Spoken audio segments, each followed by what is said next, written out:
Ending global welfare. That's the focus of tonight's angle.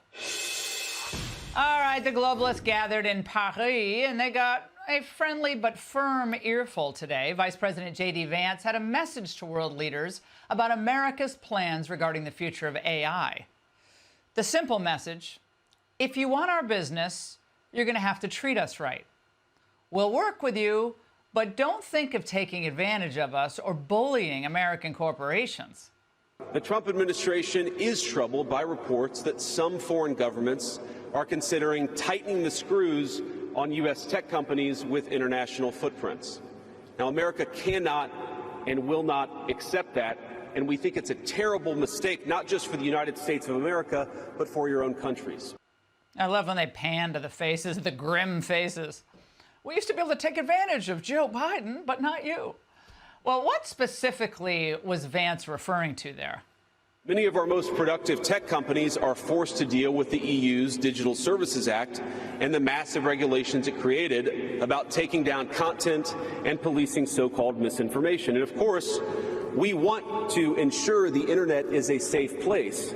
But it is one thing to prevent a predator from preying on a child on the internet, and it is something quite different to prevent a grown man or woman from accessing an opinion that the government thinks is misinformation. It's about time that a U.S. official called out Europe's attack on free speech right to their faces. Look, the Europeans aren't even trying to pretend at this point. Officials there are openly calling for censorship of American social media companies, including X and Meta. And back in August, remember when Musk was about to interview then-candidate Donald Trump on X? An EU commissioner warned about a risk of amplification of potentially harmful content. At the time, I was thinking, harmful to whom? Well, to the global bureaucrats, of course.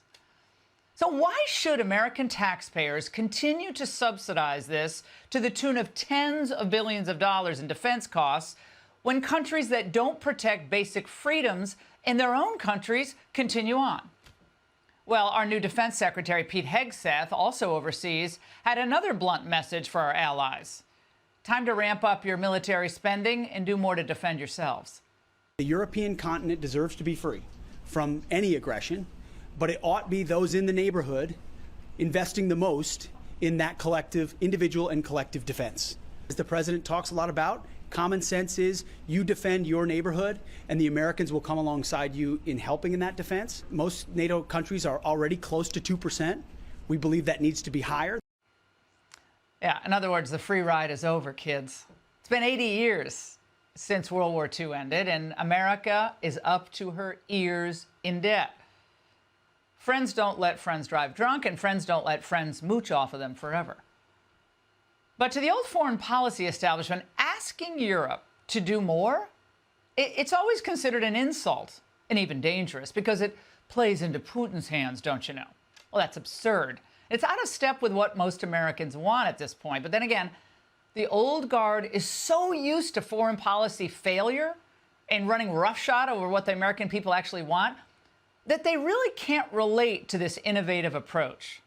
Thus, when Trump floats the idea of taking back the Panama Canal or even figuring out a way to buy Greenland or taking over Gaza, heads explode. This is like a bully in the schoolyard looking around for someone small to push around. You know, so far we've had Greenland and Denmark, we've had Canada and Mexico. This is autocratic behavior. Trump is threatening to further destabilize the region. It's just a disaster. It's kind of a disgrace. He's humiliating our allies. It's a disgrace. But is a U.S.-led rebuild of Gaza any crazier than sticking with the status quo? Do they have any ideas for how to deal with that? And how is continuing a massive trade deficit with Canada fair, given how much security we provide them?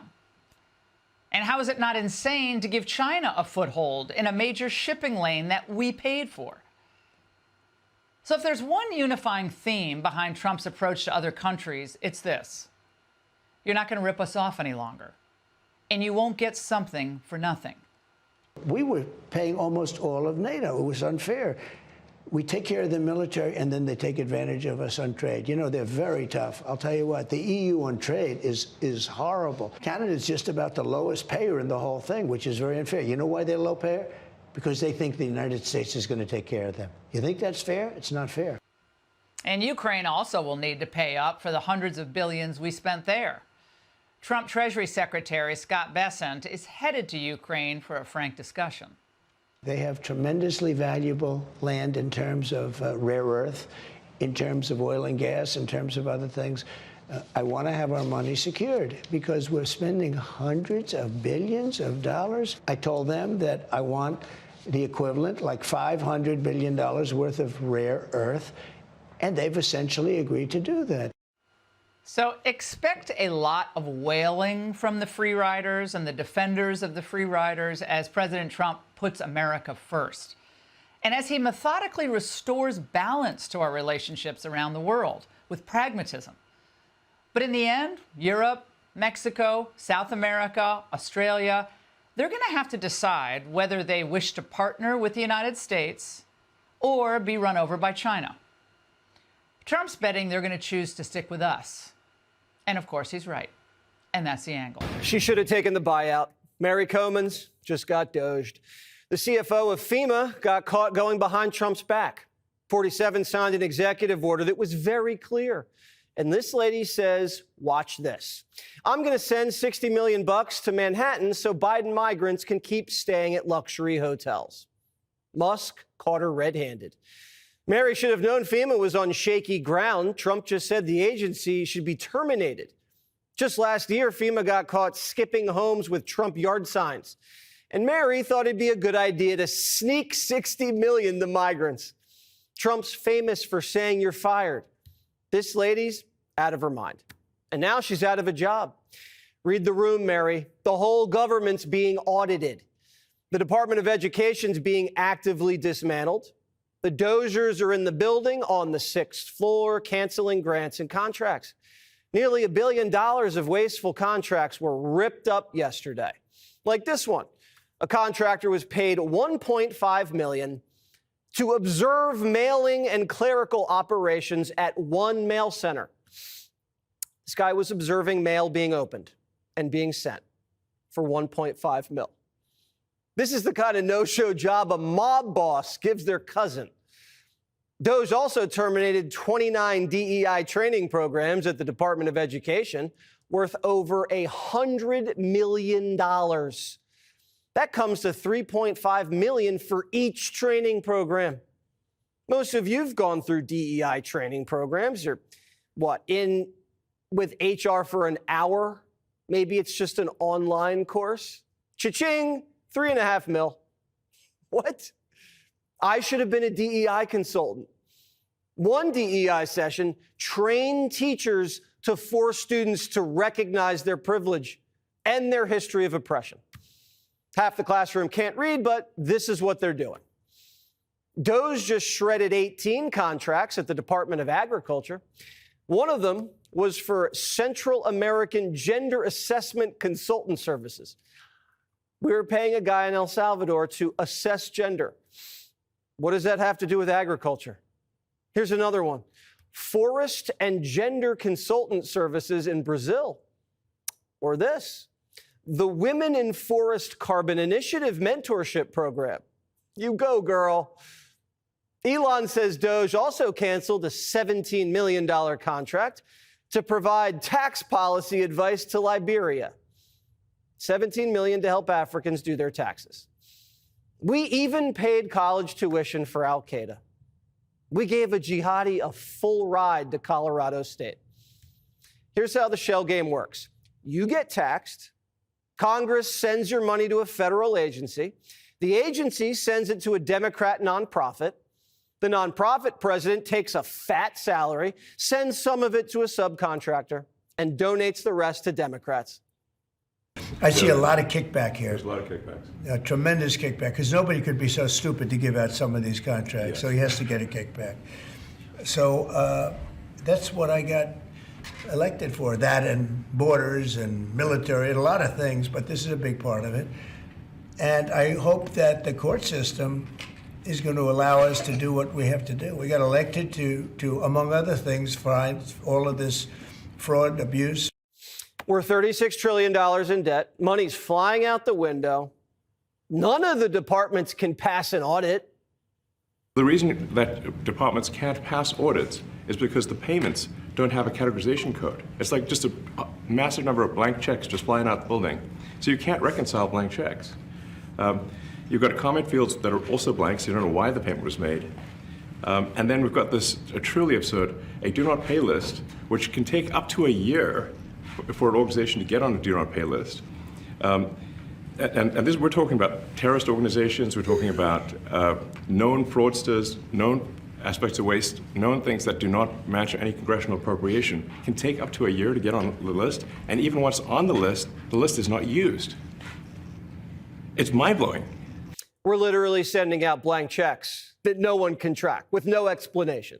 It's like the system's designed to perpetuate fraud, from USAID to Social Security.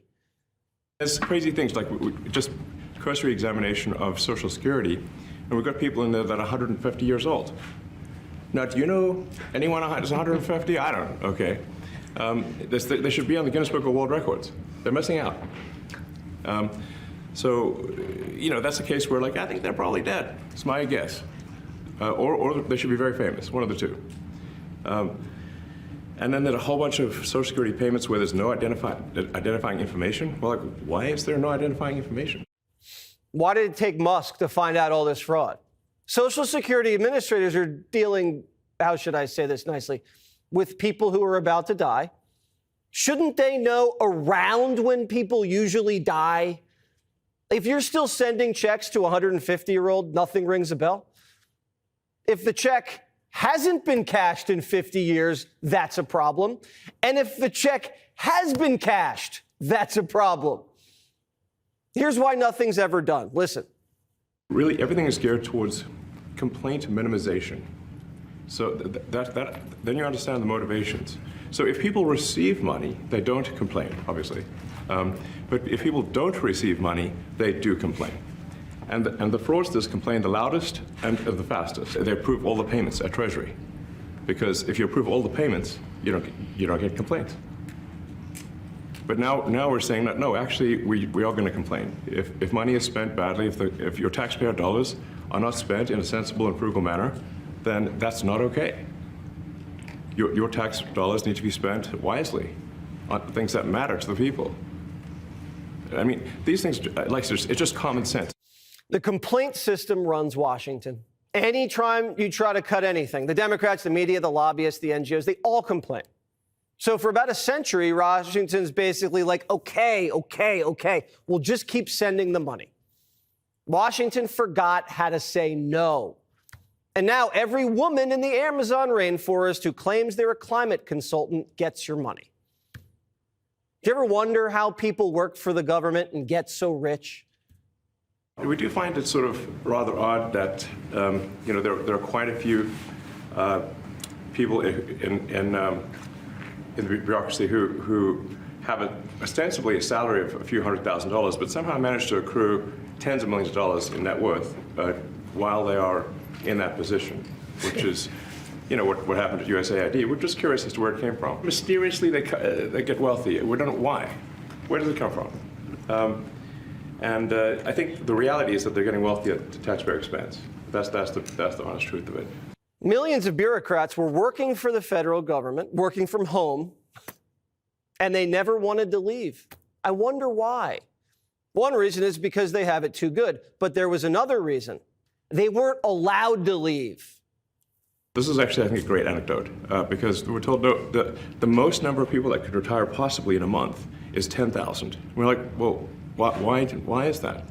Well, because all the retirement paperwork is manual on paper. It's manually calculated, then written down on a piece of paper.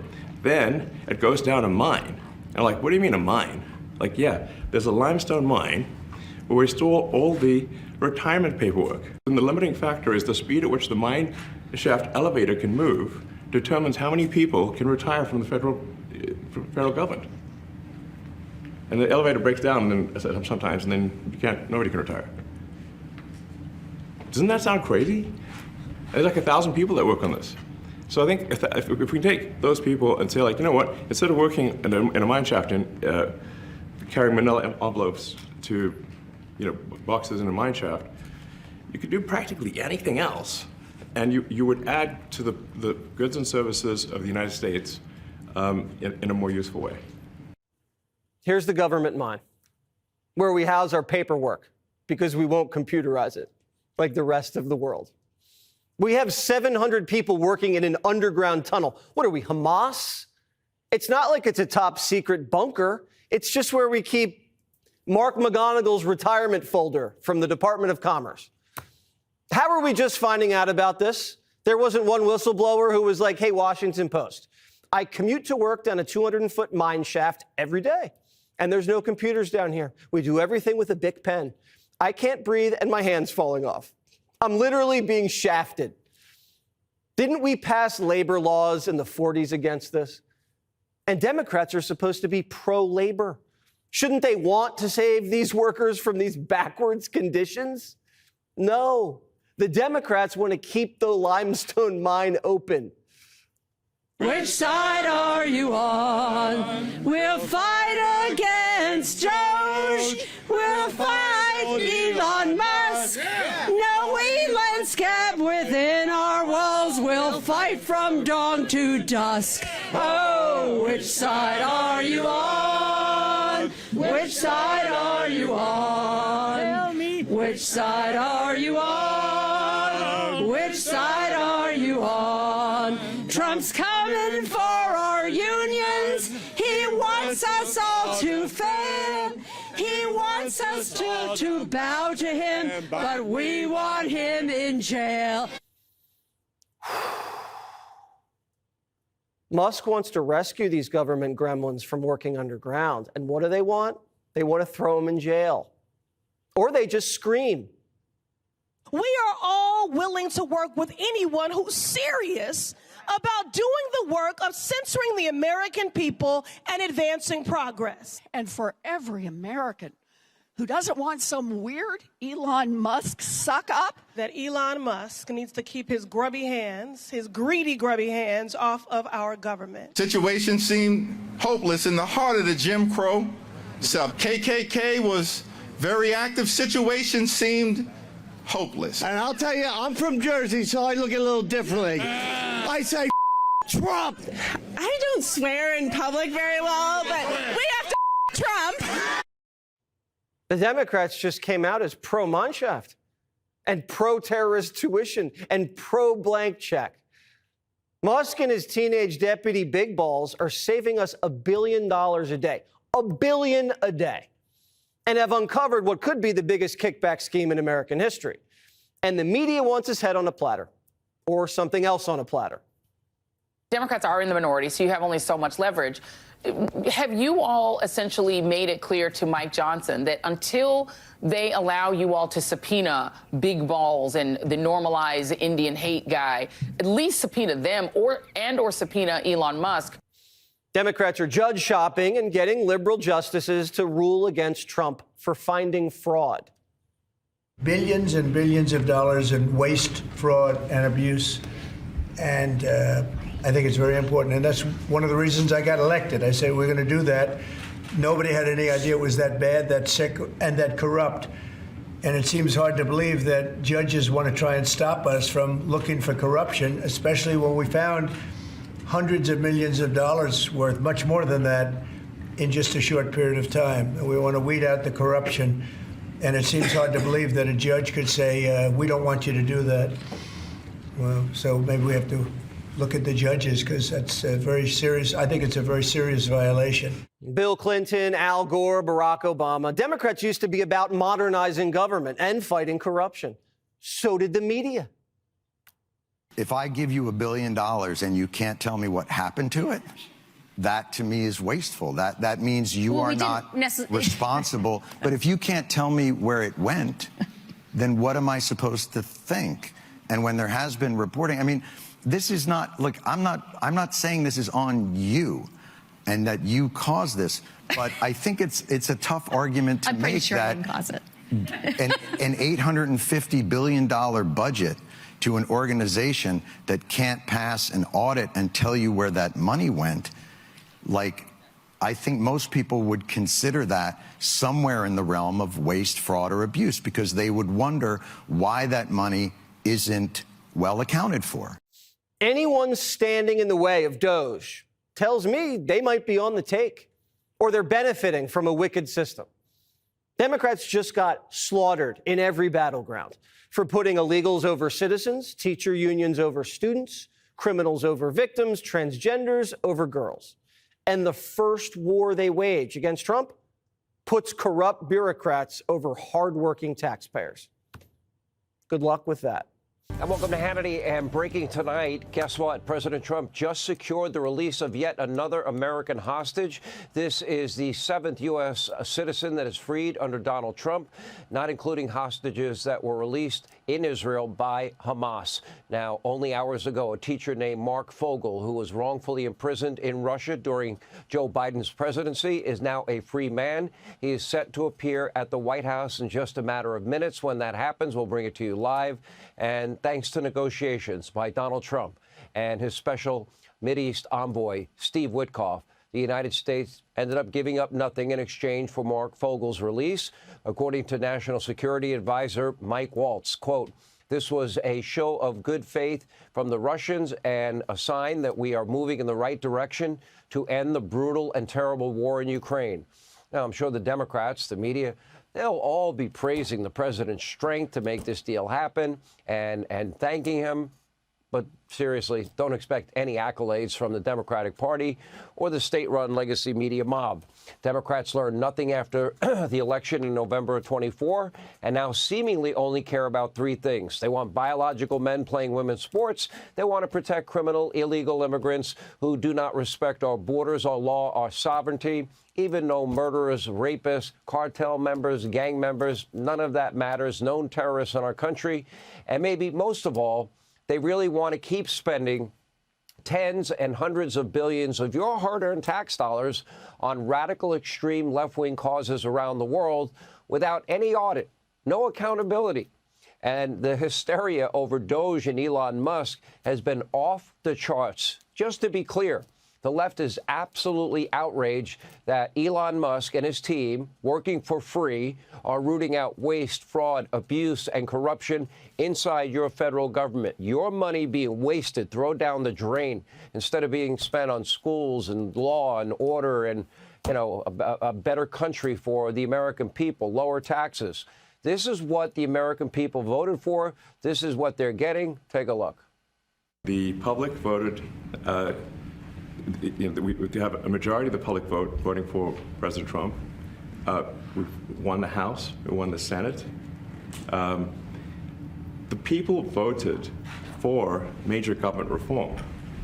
There should be no doubt about that. That was on the campaign. The president spoke about that at every rally. The people voted for major government reform, and that's what people are going to get. They're going to get what they voted for.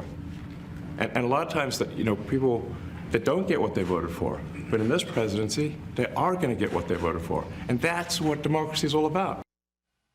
Why do people hate Elon Musk? He's about to save two astronauts that Joe Biden and Kamala abandoned for nearly 300 days in space. He offered the people of North Carolina and Tennessee, Starlink for free because they needed an ability to communicate with others. He did the same thing for the people in California after the wildfires. DOGE has now uncovered tens of billions of dollars worth of improper payments. This includes over $100 million for DEI training grants at the Department of Education, $9 million for Central American, quote, gender assignment services in Latin America from the Department of Agriculture. Figure that one out. Another $145 million in DEI contracts with the Department of Labor, Transportation, other institutions. And get this, among all the other crazy far-left expenditures uncovered at USAID a few years ago, this organization also reportedly paid for notorious al-Qaeda terrorists. Remember Anwar al-Awlaki? Remember that guy? Apparently, they paid for him to go to school at Colorado State University.